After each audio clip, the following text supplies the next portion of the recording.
আমরা ভারতবর্ষে বাস করি তাই আমরা ভারতী, আমরা হিন্দুস্তানে বাস করি তাই আমরা হিন্দুস্তানি, আমরা বাংলা ভাষায় কথা বলি তাই আমরা বাঙালি।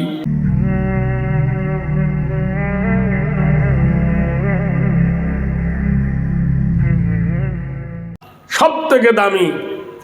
এজন্য আপনি প্রশ্ন করুন, আমাদের দেশে SIR নিয়ে যে পাগল হয়েছে বুঝতে পারছেন, পরিচয় জানতে চাইছে তুমি ভারতের নাগরিক কিনা, তুমি ভারতের বাসিন্দা কিনা, তুমি ভারতের ব্যক্তি কিনা, তুমি স্বদেশী না বিদেশি কিনা, এই সব পরিচয় যাদের নেই আর যাদের আছে নাম তো এক ধার থেকে বাদ দিয়েছে, যাদের নথিপত্র আছে জমা দিয়ে তারা প্রতিষ্ঠিত হবে, আর যাদের নেই তারা দিতে পারবে না। কিন্তু জমির দলিল দেখাতে হবে, তার বাপের সার্টিফিকেট দেখাতে হবে, ইত্যাদি ইত্যাদি ইত্যাদি। সামান্য ভারতবর্ষের নাগরিক হতে গিয়ে এতগুলো দলিল যদি তোমার লাগে, Aadhaar card, voter card, PAN card, Madhyamik certificate, admit card, ration card, গোষ্ঠী শুদ্ধ লাগছে, তা তুমি ধর্ম মানবে, ধর্মের দলিল দেখবে না যে কোন ধর্মটা সঠিক আর কোনটা বেঠিক। হ্যাঁ, জেনে রেখে দিন, জমি কিনতে গেলে যেমন দলিলের প্রয়োজন হয়, ধর্ম মানতে গেলে তেমন ধর্মের দলিলের প্রয়োজন হয়।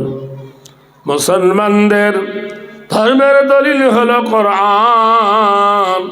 কোরআনকে যদি জিজ্ঞাসা করো, কোরআন তুমি কোন ধর্মের দলিল, কোরআন বলে দেবেন ইন্নাদ-দীনা ইনদাল্লাহিল ইসলাম, আমার মনোনীত, আমার প্রিয় পছন্দনীয় ধর্মের নাম হলো ইসলাম। সুবহানাল্লাহ বলুন। কোন ইসলাম? ইন্না ইল্লামান আতাল্লাহ বিকলবিন সালিম, নিশ্চয় শান্তি দেন একমাত্র ইসলাম, ইসলাম ছাড়া কেউ শান্তি দিতে পারে না।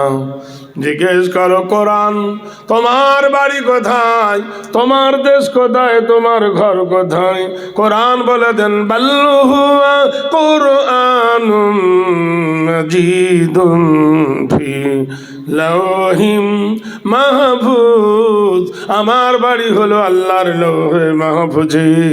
আমি পৃথিবীতে আগমন করার আগে, তাশরীফ আনায়ন করার আগে আল্লাহর লৌহ মাহফুজকে সুসজ্জায় সজ্জিত করে রেখেছিলাম।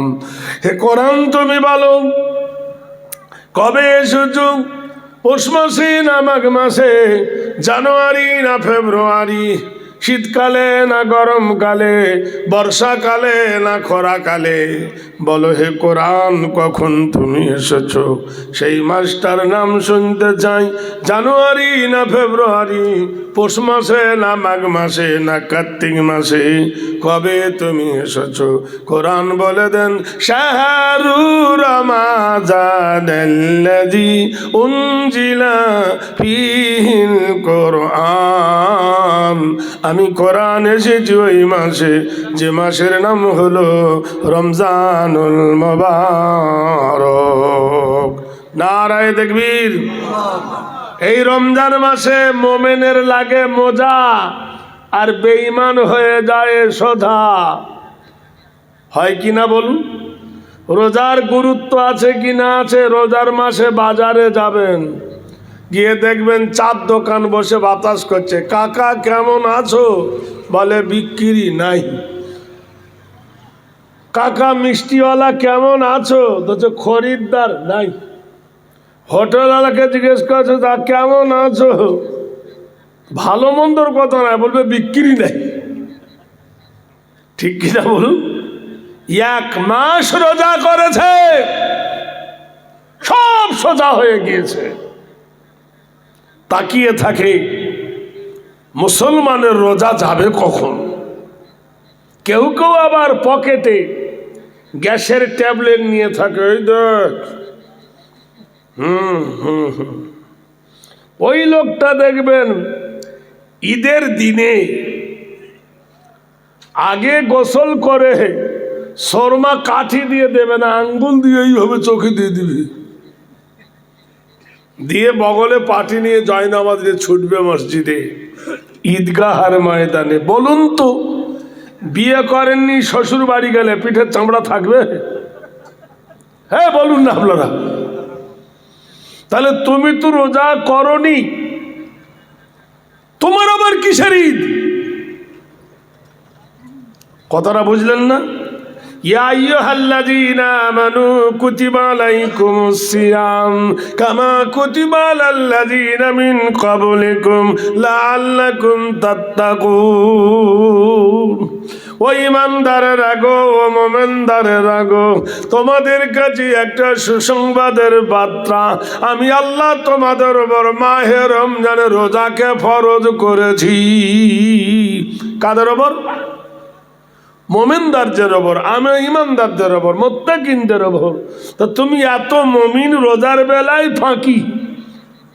আচ্ছা ঠিক আছে, রোজা রাখতে পারো, তারাবিতে বাকি, রোজাতে ফাঁকি, তারাবিতে বাকি, সেহরিতে ঘুম, আর ইফতারে গিয়ে কাটুম কুটুম। ওর বউ ইফতার করবে বসে গেছে, আমার বড় বিয়াদব। আচ্ছা আপনি বলুন, পায়খানা করার পরে পানি খরচ করে না আগে পানি খরচ করে পায়খানা করে? হ্যাঁ হ্যাঁ বলবেন তো একটু। হ্যাঁ, তা পায়খানা ফিরলে না পানি খরচ করছ? কিছু কিছু জায়গায় দেখবেন অনুষ্ঠান হয় বাজারের মোড়ে, কি বলে ইফতারের অনুষ্ঠান, যে কটা সব বেনামাজি, বেঈমান, বেরোজগার, ওরাই বসে ইফতারের অনুষ্ঠান। হাত পাগলার বেটা, ফুল পাগলা, বলে দে টিফিনের অনুষ্ঠান, বলে দে নাস্তার অনুষ্ঠান। কারণ সব জিনিসকে ইফতার বলা যাবে না, আর সব জিনিসকে সেহেরি বলা যাবে না। সারা জীবন ভোর রাতে ভাত খাও, নাস্তা, টিফিন, আর মাহে রমজানের রোজা উদ্দেশ্যে, নফল রোজার উদ্দেশ্যে যে খানাটা ভোর রাতের নিয়মে খাবেন সেটাই হবে সেহেরি। বলুন নারায়ে তাকবীর। আর রোজাদারের রোজা খোলার উদ্দেশ্যে যে খাবারটা সামনে আসে, as-sawmu li wa ana bil uzza, আল্লাহ বলছে রোজা আমার বদলা। আর এই রোজার জন্য যারা সিয়াম পালন করে, আল্লাহ হলেন আমি তার বদলা। জোরে বলুন সুবহানাল্লাহ। ভাবা উচিত। বিশ্বনবী তাজদারে মদিনা বলেন, ইচ্ছাকৃত যে রোজা করলো না, সিয়াম পালন করলো না, রোজা রাখলো না, পানাহার করলো, খেলো আহার করলো, সেই ব্যক্তি যেন আমার ঈদগাহের ময়দানে না আসে।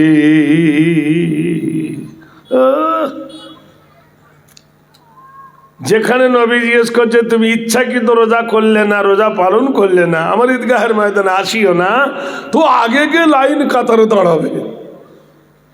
সত্যি করে বলুন, একই পাবে না গুনাহ হবে ওর? হুকুমটা কার? আমার না আপনার?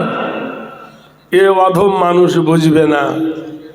5 ওয়াক্ত নামাজ 1 ওয়াক্ত পড়ে না, ও জুম্মার দিন গিয়ে আতর মেখে বগলের সামনে দাঁড়িয়ে গেল। এরকম লোক আছে না? ভাইরা আমার, বন্ধুরা আমার, কোরআনকে জিজ্ঞাসা করো। কোরআন রাতের বেলা এসেছো, দিনের বেলা এসেছো।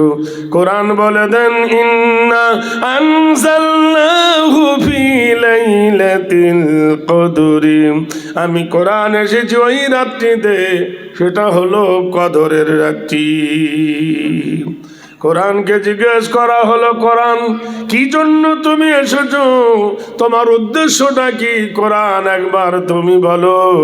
কোরআন বলে দেন, ইখরুজ মিনাজ যুলুমাতি ইলান নূর, অন্ধকার থেকে মানুষকে টেনে এনে আলোর পথ দেখাবার জন্য আমি কোরআন এসেছি। কোরআনকে জিজ্ঞেস করো, কোরআন তোমাকে মানিলে কি হবে, না মানিলে কি হবে?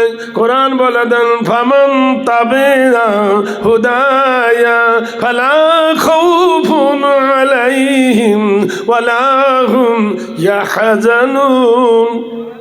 আমার তবে হয়ে যাও, কোরআন বলে আমার ইত্তেবা করো, তাহলে কোনো ভয় নাই, কোনো ডর নাই, সব থেকে নিরাপদ।